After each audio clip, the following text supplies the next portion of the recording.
Hello, my friends, it's Danny, and today we are going to be chatting cooking oils, specifically which ones you want to avoid and or minimize, and which ones you want to be using as your day-to-day staples. Now, this is a question that I get very often from you all, so I'm excited to finally put this video together so that you can have it for a reference, and we're going to simplify this information to just clarify what you need to know. By now, most of you know and or are learning that fat is not our enemy. Our bodies really do need good quality, healthy fats to thrive and to be at their best.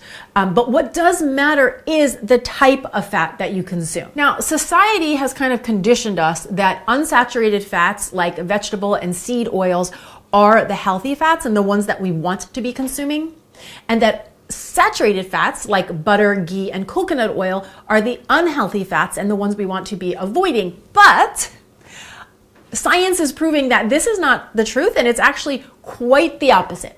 So we're going to start with the fats that you want to avoid and or minimize, and then I'll move into the healthier options. So the main oils that you want to be avoiding are highly processed vegetable and seed oils. So oils like canola oil, corn oil, soybean oil, safflower oil, and sunflower oil, as well as palm oil, margarine, and vegetable shortening. Just as a side note, because I get this question a lot as well, sunflower seeds and sunflower butter, perfectly fine, healthy, nutritious ingredients. I am specifically referring to the extracted sunflower oil. That is what we want to be avoiding. Now, the problem with these types of oils is that they undergo such extensive processing that they become extremely unstable. They oxidize very quickly, and they're highly inflammatory in the body. And they also create a lot of free radicals in the body. And remember, antioxidants are what help to clean up free radicals in the body, right? So that's why we want to be focusing our diets on real, whole, rich, delicious, nourishing foods, aka clean and delicious. Not only are these vegetable and seed oils highly refined and processed using very high heat, but they also use a chemical called hexane, and they're often derived from genetically modified crops, which is also not ideal. Now, it's very easy to avoid these oils in your day-to-day lives, right? Just don't buy the vegetable oil, the sunflower oil, the safflower oil, the margarines, etc., right? Just don't buy them. And I'm going to show you healthy alternatives in just a minute that you can use in replace of all of those. Where I find it gets a little bit trickier is at the grocery store, because when you start looking at items that are prepackaged or come in the shelf, whether it's bread, crackers, cereals, soups, condiments, you name it, it becomes a little trickier to avoid these highly processed, low quality fats. They really are in so many foods. So what I try to do, and what I recommend you do, is you just start to read your labels, look for your favorite foods, and then see if you can find alternatives to help level those foods up. And I'm more than happy to do a video if you guys want to see like healthy snack foods or crackers or breads or anything that you enjoy that you want to figure out how to level up. Let me know down in the comments below, and we can do more videos like that as well. And one more thing I think is important to know is that as you learn this information, don't let yourself become fanatic about it, right? It's very easy for it to become crazy making, but I don't want you to do that, right? Just focus on small changes. Even ourselves, myself, my family,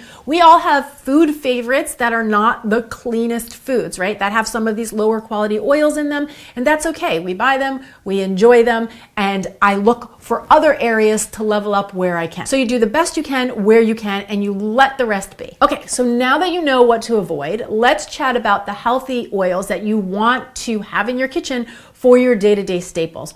Personally, I have 5 go-to cooking fats, they're not all oils, that are my kitchen staples. And those are avocado oil, coconut oil, extra virgin olive oil, pastured butter, and grass-fed ghee.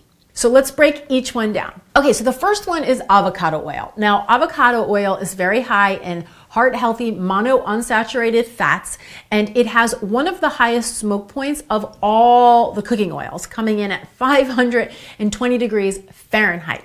So it's great for high heat cooking. It is also a very stable, easy to use fat because it's flavorless. So you could use avocado oil in place of most vegetable and seed oils. You could use this in place of your sunflower, your safflower, your canola oil. If you were purchasing any of those, just swap them out with avocado oil. And avocado oil is also great for baking. So it's great for high heat, it's flavorless, and it's heart healthy. It's a great stable oil. The second oil that I use on just about a daily basis is coconut oil.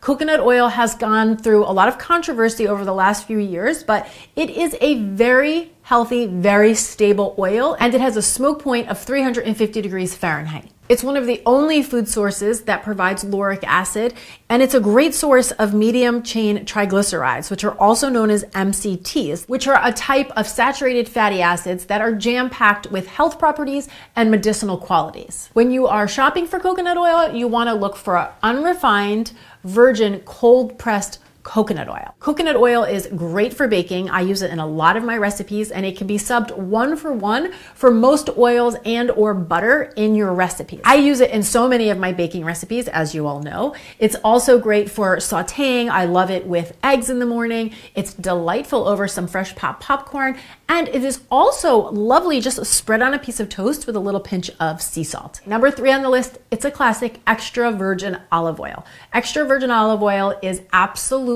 delicious. It is a heart-healthy monounsaturated fat that is loaded with antioxidants. And remember, antioxidants balance out those free radicals in the body. It has a smoke point of 405 degrees Fahrenheit, so it's perfectly safe to cook with as long as you're not doing super high heat cooking like roasting or frying. Now, you always want to look for cold-pressed extra virgin olive oil. And if you can find one that is region specific, that's even better. That would be like ideal, but not absolutely necessary. Personally, I don't recommend just buying a regular olive oil because again, that's going to undergo some more processing. So I would stick to extra virgin olive oil. And if you really need something for high heat cooking, then I would lean on your avocado oil.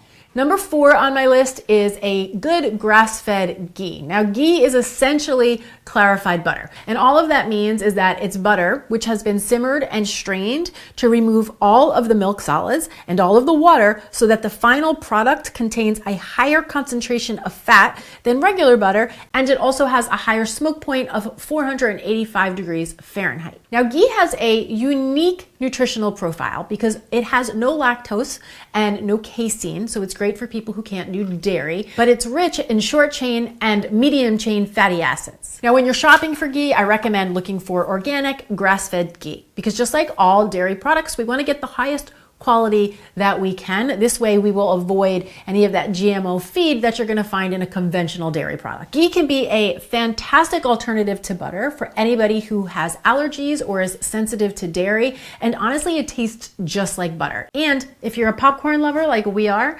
it's fantastic on top of popcorn. And the 5th and final fat that I always have on hand in my kitchen is a good quality pastured grass-fed butter. Grass-fed butter is delicious. It has tons of health benefits and it has a smoke point of 350 degrees Fahrenheit. Now, what you want to look for is a grass-fed, organic, unsalted or sea salted butter. And immediately you will notice the difference in the color and the taste, but the color of a conventional stick of butter and a stick of butter that has been grass-fed. The conventional stick of butter is going to be this very pale white color, and a grass-fed stick of butter has this deep golden hue to it, right? And that is because of the grass-fed diet. When a cow lives primarily on a diet of eating grass, then the cream that we get from that cow is going to create a butter that is rich in beta-carotene, and that's what gives it this beautiful color. Grass-fed butter is also notably higher in nutrients, including vitamins A, E, and K. A good quality grass-fed butter is heart healthy, it's anti-inflammatory, and it is energy boosting. It's going to really help you to feel satiated and satisfied after a meal. Butter is a great option when you're making fish, chicken, vegetables. It's also delicious drizzled over your favorite grains, maybe a little bit mixed into your oatmeal, spread on top of your favorite toast.